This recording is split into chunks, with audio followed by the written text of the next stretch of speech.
नमस्कार, मैं डॉक्टर सीमा Sharma SS Sanskrit classes में आपका स्वागत करती हूँ। नीति शतक का अगला श्लोक करते हैं। विद्या नाम नरस्य रूपम अधिकम प्रच्छन्न गुप्तम धनम विद्या भोगकारी यश सुखकरी विद्या गुरुणाम गुरु विद्या बंधुजनों विदेश गमने विद्या परा देवता विद्या राजसु पूज्यते नहीं धनम विद्या विहीन पशु। तो यहाँ पर भर्तृहरि मनुष्य के जीवन में विद्या का क्या महत्व है उसको बताते हैं। विद्या नाम नरस्य अधिकम रूपम, कि विद्या ही मनुष्य का सबसे सौंदर्य रूपी गुण माना जाता है। यानी जिसके पास विद्या है वही व्यक्ति क्या है, सुंदरता को धारण करने वाला है। प्रच्छन्न गुप्तम धनम, और यही मानव का छिपा हुआ और सुरक्षित धन है। प्रच्छन्नम गुप्तम धनम, कि छिपा हुआ और सुरक्षित धन है। इससे पहले हमने श्लोक में पढ़ा था कि हर्तुम न याति, कि कभी भी विद्या को, जिसके पास विद्या है, विद्या को चोर नहीं चुरा पाते। तो इस प्रकार इस श्लोक में क्या कहते हैं भर्तृहरि कि मानव का छिपा हुआ और सुरक्षित धन है। यानी यह विद्या जो है इसको कहीं उठाकर ले जाने की जरूरत नहीं है, क्योंकि मनुष्य के अंदर ही ये छिपा हुआ गुप्त धन के रूप में रहता है। विद्या भोग करी यश सुख करी, यही विद्या क्या है, भोग को देने वाली है तथा यश और सुख देने वाली है।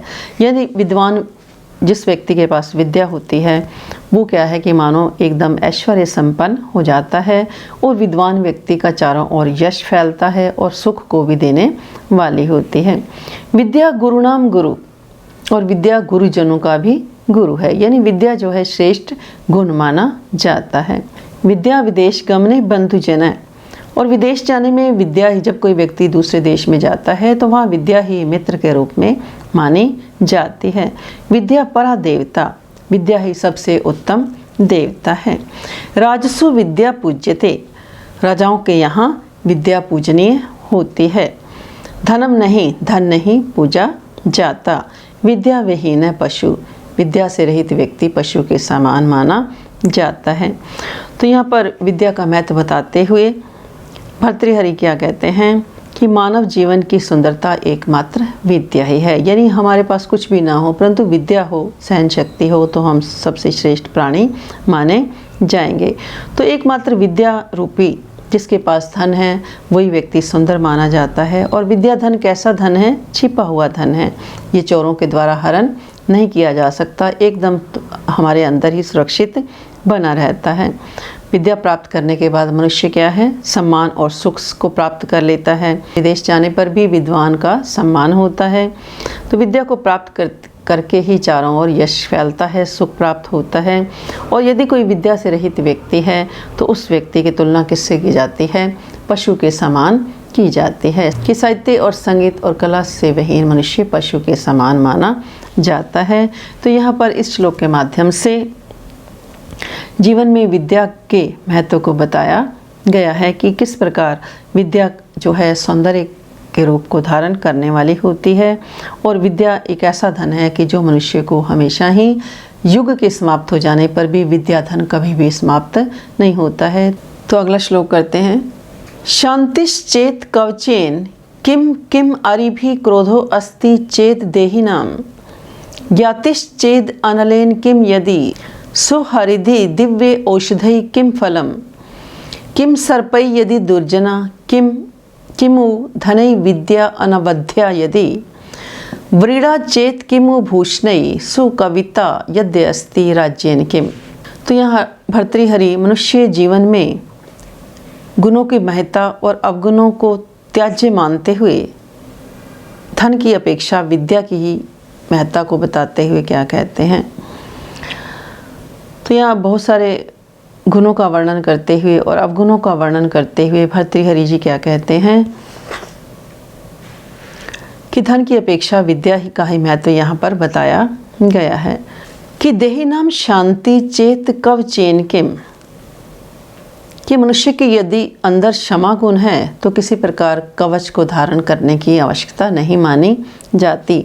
यानी यदि हमारे अंदर क्षमा रूपी गुण है, हम दूसरे व्यक्ति को क्षमा कर देते हैं तो किसी प्रकार के शारीरिक कवच को धारण करने की आवश्यकता नहीं है। क्रोध चेत अस्ति अरिभि किम। और यदि हमारे अंदर क्रोध है तो शत्रुओं की क्या ज़रूरत है, यानी क्रोध ही सबसे बड़ा शत्रु माना जाता है। क्रोध चेत अस्ति अरिभि किम, यदि हमारे अंदर क्रोध है तो शत्रुओं की हमें कोई आवश्यकता नहीं है, क्रोध ही सबसे बड़ा शत्रु माना जाता है। ज्ञाति चेत अनलेन किम। और यदि हमारे बंधुजन हैं, यदि हमारे रिश्तेदार हैं, तो अग्नि से हमें क्या प्रयोजन है, यानी अग्नि से कोई लाभ नहीं होगा, क्योंकि हमारे जो बंधुजन हैं वही अग्नि के समान हमें कष्ट देने वाले होते हैं। यदि सुहरित दिव्य औषधि किम फलम। और यदि सुहरित माने सच्चे मित्र हैं तो दिव्य औषधियों का हमें कोई लाभ नहीं होने वाला। यदि हमारा एक मित्र है, मित्र की क्या पहचान है कि वो कभी भी गुप्त बात को कहने वाला नहीं होता, सुख दुख का साथी होता है। तो यदि सच्चा मित्र हमारे साथ है तो किसी प्रकार के दिव्य औषधि किम फलम, तो दिव्य औषधियों से कोई प्रयोजन नहीं होता। यदि दुर्जना सर्पै किम। और यदि हमारे पास दुर्जन है तो सर्पों की कोई आवश्यकता नहीं है, यानी दुर्जन सर्प के समान होते हैं। दुर्जन ही व्यक्ति क्या हैं, सर्प के समान होते हैं। कि यदि हमारे समीप में दुर्जन है तो सर्प की कोई आवश्यकता नहीं है, क्योंकि दुर्जन व्यक्ति विद्या से अलंकृत अगर है तो उसको भी क्या है, त्याग देना चाहिए। यदि अनाविद्या विद्या धन किम।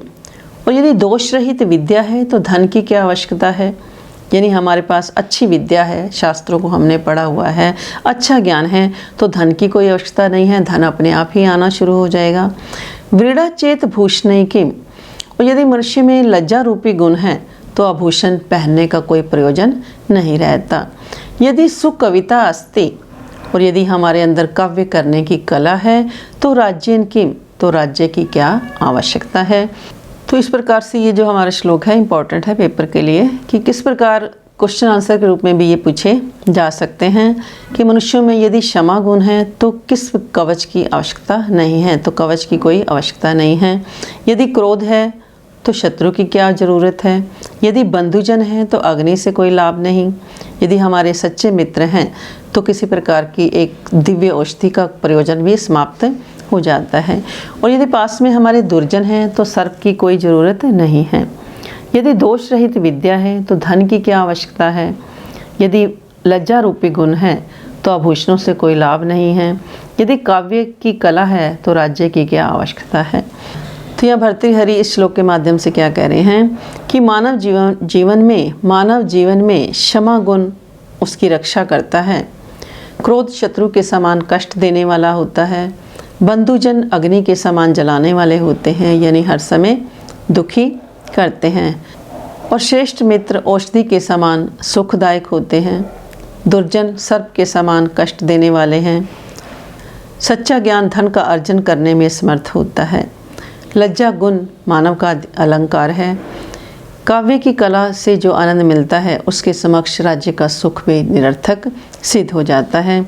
तो यहाँ पर धन की अपेक्षा विद्या के महत्व को प्रदर्शित किया गया है। तो यहाँ पर हमने जो श्लोक किए, विद्या राजसु पूज्यते, कि राजाओं के यहाँ विद्या पूजनीय होती है, धन नहीं पूजा जाता। और विद्या के बिना मनुष्य पशु के समान माना जाता है। और यदि हमारे अंदर इस श्लोक के अंतिम जो हमने श्लोक किया, इस श्लोक में क्या बताया गया है कि धन की अपेक्षा विद्या का महत्व यहाँ पर प्रदर्शित किया गया है। तो आज के लिए इतना ही। धन्यवाद। जय हिंद, जय भारत।